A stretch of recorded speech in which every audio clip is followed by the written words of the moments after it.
ನಮಸ್ಕಾರ ಎಲ್ಲರಿಗೂ ಸವಿರುಚಿ ಸುರೇಖಾ ಚಾನಲ್ಗೆ ಸ್ವಾಗತ. ಇವತ್ತಿನ ರೆಸಿಪಿ ತುಂಬಾ ಸಿಂಪಲ್ಲು ಆದರೆ ಟೇಸ್ಟ್ ಮಾತ್ರ ತುಂಬಾ ಸ್ಪೆಷಲ್ಲು. ಯಾಕಂದರೆ ಇದು ಸಂಕ್ರಾಂತಿಗೆ ಮಾಡುವ ಸ್ಪೆಷಲ್ ಖಾರ ಪೊಂಗಲ್ಲು. ಇದಕ್ಕೆ ಖಾರವಾಗಿ ಕೊಬ್ಬರಿ ಚಟ್ನಿ ಹಾಕ್ಕೊಂಡು ತಿಂತಾ ಇದ್ದರೆ ಅದು ಬಿಸಿ ಬಿಸಿ ಇದ್ದಾಗಲೇ ತಿನ್ನಬೇಕು. ಕಾಳುಮೆಣಸು ಜೀರಿಗೆನ ಸ್ವಲ್ಪ ಜಾಸ್ತಿನೇ ಹಾಕಿ ಈ ರೆಸಿಪಿ ಮಾಡಿಬಿಟ್ರಂತೂ ಅದ್ರ ಟೇಸ್ಟೇ ಬೇರೆ, ಅದು ತಿಂದವ್ರಿಗೆ ಮಾತ್ರ ಗೊತ್ತು. ಈ ರುಚಿಯಾದ ಖಾರ ಪೊಂಗಲ್ ಮಾಡೋ ವಿಧಾನನ ತೋರಿಸ್ತಾ ಇದ್ದೀನಿ. ಇದಕ್ಕೆ 1 ಕಪ್ ಅಷ್ಟು ನಾನು ಅಕ್ಕಿ ತೊಗೊಂಡಿದ್ದೀನಿ. ಇದಕ್ಕೆ ರೇಷನ್ ಅಕ್ಕಿ ಕೂಡ ನೀವು ಬಳಸ್ಬೋದು, ತುಂಬಾ ಚೆನ್ನಾಗಿ ಬರುತ್ತೆ. ಅದೇ ಕಪ್ಪಿನ ಅರ್ಧದಷ್ಟು ನಾನು ಹೆಸರುಬೇಳೆ ತೊಗೊಂಡಿದ್ದೀನಿ. ನೀವು ಬೇಕಿದ್ರೆ ಸಮ ಅಳತೆನೂ ತಗೊಳ್ಬಹುದು. ಈ ಅಕ್ಕಿ ಮತ್ತು ಕಾಳನ್ನು ಸ್ವಚ್ಛವಾಗಿ ತೊಳ್ಕೊಂಡು ಅದೇ ಬೌಲ್ ಅಳತೆಯಿಂದ 5 ಬೌಲಷ್ಟು ನಾನು ನೀರನ್ನು ಹಾಕ್ಕೊಳ್ತಾ ಇದ್ದೀನಿ. ಹೀಗೆ ಹಾಕೋದ್ರಿಂದ ಮೆತ್ತಗೆ ಚೆನ್ನಾಗಿ ಬೆಂದು ಬರುತ್ತೆ. ಹಾಗಾಗಿ ಮಾಮೂಲಿ ರೈಸ್ ಮಾಡೋ ಥರ ಗಟ್ಟಿಯಾಗಿ ಬಂದರೆ ಪೊಂಗಲ್ ತುಂಬ ಚೆನ್ನಾಗಿ ಬರೋದಿಲ್ಲ. ಹಾಗಾಗಿ ಇದನ್ನು ಇದೇ ಕ್ವಾಂಟಿಟಿಲೇ ಮಾಡ್ಕೊಳ್ಬೇಕು.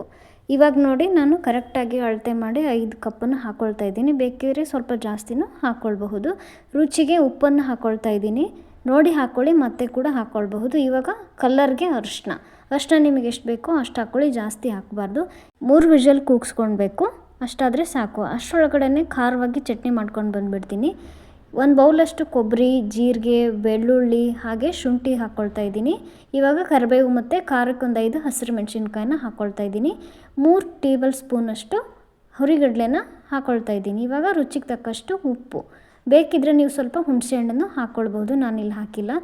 ಈ ಪೊಂಗಲ್ ಜೊತೆಗೆ ಚಟ್ನಿ ಹೇಗಿರಬೇಕಪ್ಪ ಅಂತಂದರೆ ಸ್ವಲ್ಪ ಫೈನ್ ಪೇಸ್ಟಾಗಿಯೇ ಇರಬೇಕು, ತೆಳ್ಳಗೆ ಕನ್ಸಿಸ್ಟೆನ್ಸಿಲಿದ್ದರೆ ಒಳ್ಳೆ ಕಾಂಬಿನೇಷನ್ ಅಂತಲೇ ಹೇಳ್ಬೋದು. ಅಷ್ಟರಲ್ಲಿ ಕುಕ್ಕರ್ ವಿಜಿಲ್ ಕೂಗಾಗಿದೆ, ಆರಿದೆ. ಇವಾಗ ನಾನು ತೋರಿಸ್ತಾ ಇದ್ದೀನಿ ನೋಡಿ, ಇಲ್ಲಿ ಎಷ್ಟು ಸಾಫ್ಟಾಗಿ ಹೂವಿನಾಗೆ ಬೆಂದಿದೆ. ಈ ಥರ ಆದರೆ ಪೊಂಗಲ್ಲು ತುಂಬಾ ಚೆನ್ನಾಗಿ ಬರುತ್ತೆ.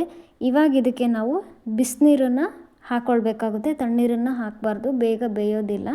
ಹಾಗಾಗಿ ನಾನು ಮೊದಲೇ ಬಿಸಿನೀರನ್ನು ರೆಡಿ ಮಾಡಿ ಇಟ್ಕೊಂಡಿದ್ದೆ. ಇವಾಗ ಎಷ್ಟು ಬೇಕು ನೋಡಿ ಮಿಕ್ಸ್ ಮಾಡ್ಕೊಳ್ತಾ ಇದ್ದೀನಿ ಹಾಕಿ. ಮತ್ತೊಂದು ಸ್ವಲ್ಪ ಇಟ್ಕೊಂಡಿರಬೇಕು, ಬೇಕು ಅಂದರೆ ಮತ್ತೆ ಆ್ಯಡ್ ಮಾಡ್ಕೊಳ್ಬೇಕಾಗುತ್ತೆ. ಇವಾಗ ಇಲ್ಲಿ ನೋಡ್ತಿರ್ಬೋದು, ಮತ್ತೊಂದು ಸ್ವಲ್ಪ ನಾನು ಹಾಕ್ಕೊಳ್ತಾ ಇದ್ದೀನಿ. ಪೊಂಗಲ್ಲು ತೆಳ್ಳಗಿದ್ದಷ್ಟು ಒಳ್ಳೆ ಕನ್ಸಿಸ್ಟೆನ್ಸಿ ಆ್ಯಂಡ್ ಟೇಸ್ಟ್ ಕೂಡ ಚೆನ್ನಾಗಿರುತ್ತೆ. ಅದಕ್ಕೆ ಹಾಕೋಕ್ಕೆ ಒಗ್ಗರಣೆ ರೆಡಿ ಮಾಡ್ಕೊಳ್ತಾ ಇದ್ದೀನಿ. ಜೀರಿಗೆ ಮತ್ತು ಕಾಳು ಮೆಣಸನ್ನ ಜಾಸ್ತಿನೇ ತಗೊಳ್ಬೇಕು. ಆಮೇಲೆ ಖಾರಕ್ಕೆ ಲೈಟಾಗಿ ಹಸಿರು ಮೆಣಸಿನ್ಕಾಯಿ ಹಾಕ್ಕೊಳ್ತಾ ಇದ್ದೀನಿ, ಹಾಗೆ ಕರಿಬೇವನ್ನು ಹಾಕ್ಕೊಳ್ತಾ ಇದ್ದೀನಿ. ಚಟ್ನಿ ಖಾರವಾಗಿರೋದ್ರಿಂದ ಇದು ಸ್ವಲ್ಪ ಸಪ್ಪಗಿದ್ರೆ ನಡೆಯುತ್ತೆ. ಇದಕ್ಕೆ ಹೆಚ್ಚಿಟ್ಕೊಂಡಿರೋ ಹಸಿ ಕೊಬ್ಬರಿನ ಹಾಕ್ಕೊಳ್ತಾ ಇದ್ದೀನಿ. ಒಂದೇ 1 ನಿಮಿಷ ಒಗ್ಗರಣೆನ ಫ್ರೈ ಮಾಡಿಕೊಂಡು ಈ ಥರ ಪೊಂಗಲ್ಗೆ ನಾವು ಹಾಕ್ಕೊಳ್ಬೇಕಾಗುತ್ತೆ. ಚೆನ್ನಾಗಿ ಮಿಕ್ಸ್ ಮಾಡ್ಕೊಳ್ಬೇಕು.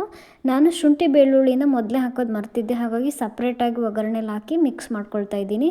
ಆ್ಯಕ್ಚುಲಿ ಇದೇ ಮೇನ್ ಇಂಗ್ರೀಡಿಯೆಂಟು, ಘಮ ಕೊಡುತ್ತೆ. ಸ್ವಲ್ಪ ಉಪ್ಪನ್ನು ಹಾಕ್ಕೊಳ್ತಾ ಇದ್ದೀನಿ, ಟೇಸ್ಟ್ ನೋಡಿ. ಸಿಂಪಲ್ ಆಗಿದ್ದರೂ ತುಂಬಾ ರುಚಿ ಕೊಡೋ ಈ ಖಾರ ಪೊಂಗಲ್ ರೆಸಿಪಿ ನಿಮಗೆ ಇಷ್ಟ ಆಗಿದ್ದರೆ ದಯವಿಟ್ಟು ಲೈಕ್ ಮಾಡಿ, ಶೇರ್ ಮಾಡಿ. ಹಾಗೆ ನಮ್ಮ ಚಾನಲ್ ಯಾರ್ಯಾರು ಸಬ್ಸ್ಕ್ರೈಬ್ ಮಾಡಿಲ್ವೋ ದಯವಿಟ್ಟು ಸಬ್ಸ್ಕ್ರೈಬ್ ಮಾಡಿ, ಸಪೋರ್ಟ್ ಮಾಡಿ. ಹಾಗೆಯೇ ಆಲ್ರೆಡಿ ನಮ್ಮ ಚಾನಲ್ಗೆ ಸಬ್ಸ್ಕ್ರೈಬ್ ಆಗಿರೋ ಎಲ್ಲ ವ್ಯೂವರ್ಸ್ಗೂ ತುಂಬಾ ಧನ್ಯವಾದಗಳನ್ನು ಹೇಳ್ತಾ ಇದ್ದೀನಿ. ಹಾಗೆ ಈ ವಿಡಿಯೋ ನೋಡಿದ್ದಕ್ಕಾಗಿ ಎಲ್ಲರಿಗೂ ಧನ್ಯವಾದಗಳು.